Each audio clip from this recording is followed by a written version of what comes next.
Guys আমরা জনপদ দেওয়ার জন্য এখানে ফ্যাক্টরিতে নামি, কিন্তু ফ্যাক্টরিতে কোনো গাড়ি না থাকায় আমরা এদিকে চলে যাই ক্লক টাওয়ারের সাইডের দিকে। কিন্তু এখানেও কোনো গাড়ি না থাকার কারণে আমরা চলে যাই বিনা শক্তি টাওয়ারের পাশে। ওইখানে গিয়ে দেখি গাইস ওইখানেও কোনো গাড়ি থাকে না। তো দেখো আমাদের সাথে কী হয়। এখানে খুঁজি, কোনো গাড়ি নাই।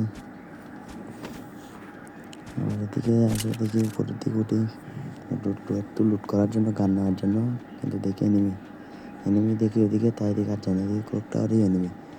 এখন ওইদিকে গিয়ে দেখবো কাটল স্টের দিকে একটা গাড়ি থাকে কিনা। এদিকে যাচ্ছি, এদিকে দেখলাম একটা বাইক আছে। এই দেখুন গাইস একটা বাইক আছে। তো এখন বাইকটা নিয়ে আমি টোকেন কালেক্ট করা শুরু করে দেব। তো বাইকটাতে উঠে পড়লাম। তো ম্যাপের সকল টোকেন কালেক্ট করে আমি আমার টিমমেটের কাছে চলে আসি টোকেন নেওয়ার জন্য। টিমমেটের কাছে এসে টোকেন আর কয়েকটা সুপার মিডি দিয়ে ওগুলো নিয়ে নিই। ছোটনের কাছ থেকে সুপার মিডি আর কয়েন নিয়ে চলে যাবো ফাহিমের কাছে। ফাহিম এদিকে নিচে পচনগর সাইডে আছে, পচনগর এদিকে ওর কাছে যাব। ওর কাছ থেকে টোকেনগুলো নিয়ে নিব। ও কতগুলো সুপার মিডি দেয়, ও ফাহিম সহ 7টা মতো সুপার মিডি দেয় আর কয়েন দেয়। কয়েনগুলো নিয়ে নেব, 4000 কয়েন দিছে। এখন এগুলো নিয়ে চলে যাবো সেটা বক্স খুলতে। কাটাটুয়ার এদিকে চলে যাবো বক্স খোলার জন্য। এদিকে একটা বক্স আছে না, ওইটা খুলবো। গাইস এখানে এসে আমরা বক্স খোলা শুরু করি। এখানে আমরা আগে ফুল প্যাক করে ফেলবো, কারণ কোনো নিমেজে যদি মেরে দেয় আমার টিমমেট অনেক মাইনাস লেগে যাবে। তাই এখানে আমি ফুল সেফটি দিয়ে বক্স খোলা শুরু করি। তো বক্স খোলা শেষে আমি ওয়াল ফাটাই, ওয়াল ফাটিয়ে বের হয়ে যাই জোনে যাওয়ার জন্য। নাইলে বেশিক্ষণ থাকলে জোন অনেক কাটবে। আমি এখানে একটা নর্মাল মেডি মারি, জোনে চলে যাই। তো একটু করে জোন টাচ করে চলে যাবো পচনকে রিভাইভ করার জন্য। তো জোন টাচ দিয়ে আমি নর্মাল মেডি একটা মারি। এখানে আরও কয়েকটা নর্মাল মেডি মেরে আমি চলে আসি ভেন্ডিং মেশিনের এখানে রিভাইভ করার জন্য। তো এখান থেকে রিভাইভ করে আমি আবার চলে যাব জোনে।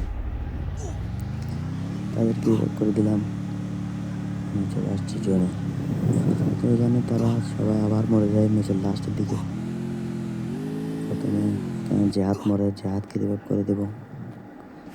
ম্যাচের লাস্টের দিকে গিয়ে সবাই আবার মরবে, একদম শেষের দিকে গিয়ে তখন একদম লাস্ট জোন। তখন জেহাদকে রিভাইভ দিয়ে আমি জোনে ঢুকে পড়ি। ম্যাচের শেষের দিকে যাবো একদম লাস্ট জোন, সবাই মরে গেছে। তাদেরকে এখন কি রিভাইভটা না দিব, একদম লাস্ট জোনে গিয়ে তাদেরকে রিভাইভ করে দিই। কি পরিমাণে স্পিড কাটতেছে দেখে গাইস, এই জন্য টিকে থাকা অসম্ভব, কিন্তু আমি এই রিভাইভ দিয়ে আবার জোনে চলে যাব। তাদেরকে রিভাইভ দিয়ে এখান থেকে রিভাইভ দিব, তাদেরকে রিভাইভ দিয়ে কয়েকটা সুপার মেডি মারি 3-4টা মতো। স্পিড কী পরিমাণ স্পিড কাটতেছে দেখো গাইস, কোন জোনে আমি বসে আছি, অনেক স্পিড কাটতেছে। মেডিকেল মেরে উঠে যাবো গাড়িতে উঠে আবার সুপার মেডি মারা শুরু করবো। তো কয়েকটা সুপার মেডি মারি, অনেক কাটতেছে গাড়ি।